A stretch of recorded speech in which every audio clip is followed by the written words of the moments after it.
आज हम लेकर हाजिर हैं weekly analysis Nifty and bank Nifty की।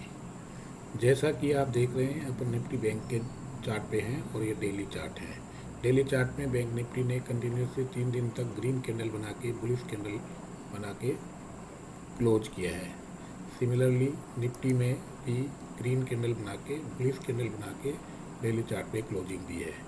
अपन मंडे को मार्केट में क्या हो सकता है उससे पहले डिस्कस करते हैं, क्योंकि महीना भी एंड हुआ है और क्वार्टर भी एंड हुआ है और वीक भी एंड हुआ है।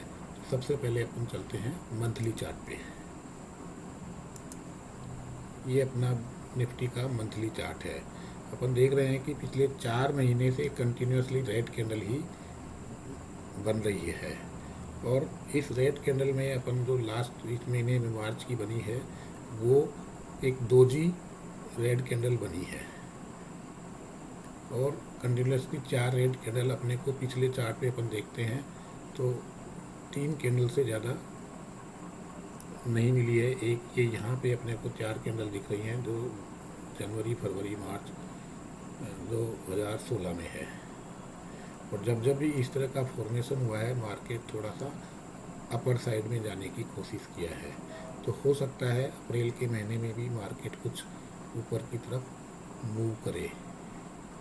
Same thing in bank Nifty अपन देखते हैं क्या हो रहा है।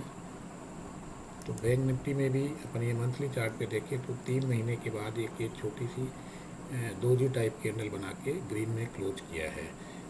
इसमें भी ये 3 कैंडल यहाँ बनी थी, ये 3 कैंडल यहाँ बनी थी, ये यहाँ बनी थी। हर बार मार्केट कुछ ऊपर की तरफ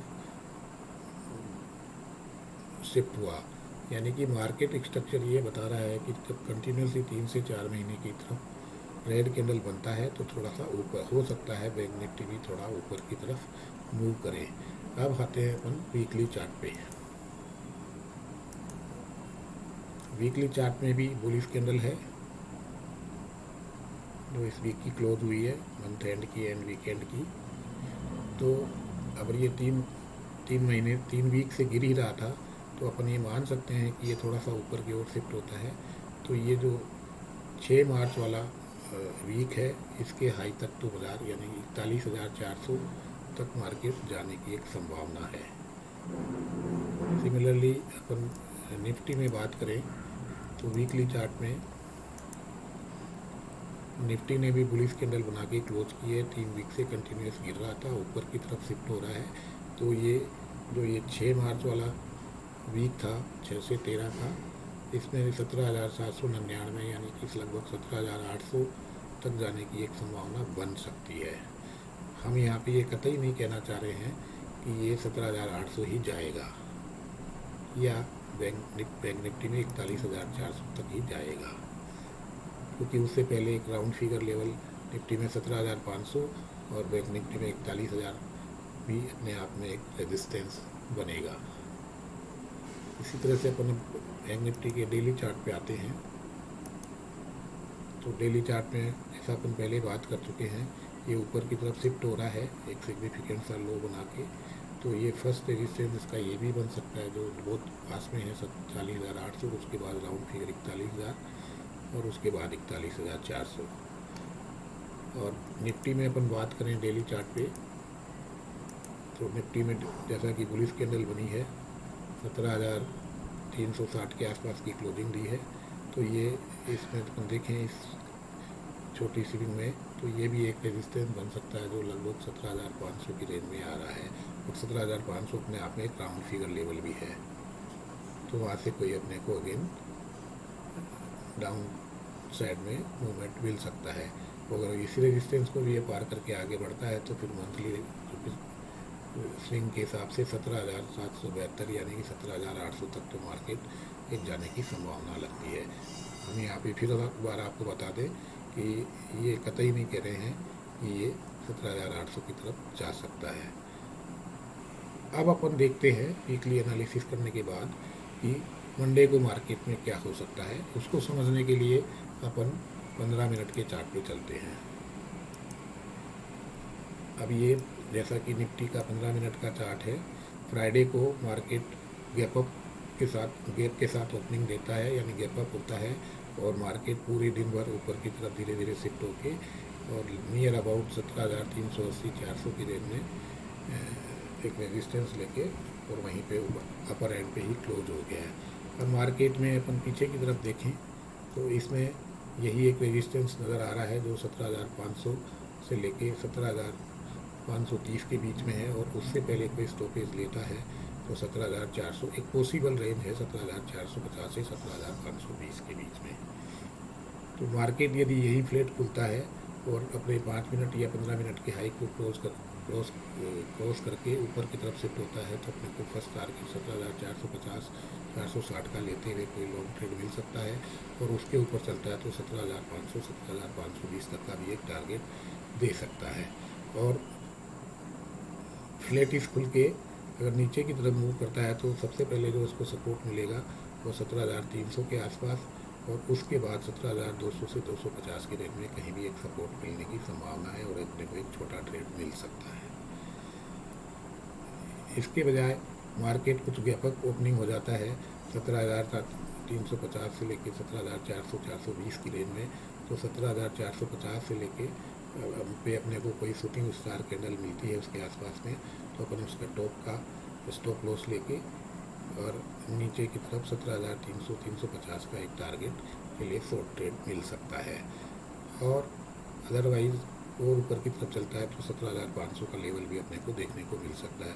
और इसके विपरीत अगर कोई गैप डाउन ओपनिंग मिलती है यानी कि 17,250 से 300 के बीच में अपने को कोई ओपनिंग मिलती है तो 200 पे के आसपास आके कोई टाइम कंज्यूम करके ब्रेक डाउन करता है तब तो अपने को 17,100 17,050 तक के टारगेट के लिए कोई शॉर्ट ट्रेड मिल सकता है। अदरवाइज 17,200 250 की रेंज में सपोर्ट लेके ये कोई हैमर कैंडल बनाता है बुलिश कैंडल बनाता है तो ऊपर की तरफ वापस के लिए अपने को कोई लॉन्ग ट्रेड मिल सकता है जो अपने को 17,350 से लेके 17,380 तक का टारगेट दे सकता है। तो ये तो हुआ निफ्टी का। अपने को चलते हैं बैंक निफ्टी के 15 मिनट के चार्ट पे। बैंक निफ्टी ने भी गैप अप ओपनिंग दी और धीरे धीरे प्राइस ऊपर की शिफ्ट होकर अपर एंड पे लगभग 17,600 के आसपास की क्लोजिंग दी है। अब मार्केट में क्या हो सकता है अगर मार्केट फ्लैट खुलता है और पहली 15 मिनट और 5 मिनट का किसी का हाई ब्रेक करके ये ऊपर की तरफ मूव करता है तो एक छोटा ट्रेड अपने को लॉन्ग का 40,800 से लेके 40,950 41,000 तक का ट्रेड मिल सकता है और 41,000 को सिग्निफिकेंटली तोड़ के सस्टेन करता है तो ये अपने को 41,300 से लेके 400 तक का भी एक ट्रेड मिल सकता है।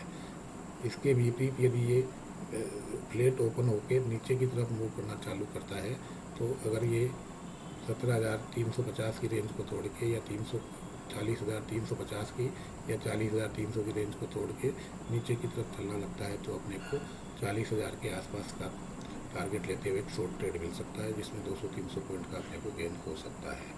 और उसके नीचे ब्रेक करता है तो फिर अपने को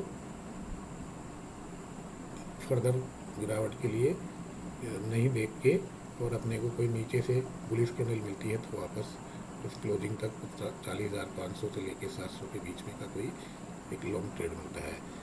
शुरू में कोई गैप अप ओपनिंग मिलती है और 40,800 के ऊपर सस्टेन करता है तो अपने को नो डाउट 41,000 तक का कोई टारगेट के लिए एक लॉन्ग ट्रेड मिल सकता है। 41,000 अपने आप में एक राउंड फिगर है, इसका एक रेजिस्टेंस बन सकता है और इस रेजिस्टेंस के ऊपर कंटिन्यूसली 15-20 मिनट से लेकर आधा घंटा टाइम कंज्यूम करके ऊपर की चाल लेता है तो ये अपने को 41,400 तक का भी टारगेट दे सकता है। इसके विपरीत यदि गैप अप ओपनिंग के साथ अपने को कोई शूटिंग स्टार कैंडल मिलती है तो उसका हाई का स्टॉप लॉस लेके उसके लो को कटते ही अपन वापस एक शॉर्ट ट्रेड बना सकते हैं जो कि अपने को 40,500 से लेके 40,600 तक का टारगेट दे सकता है।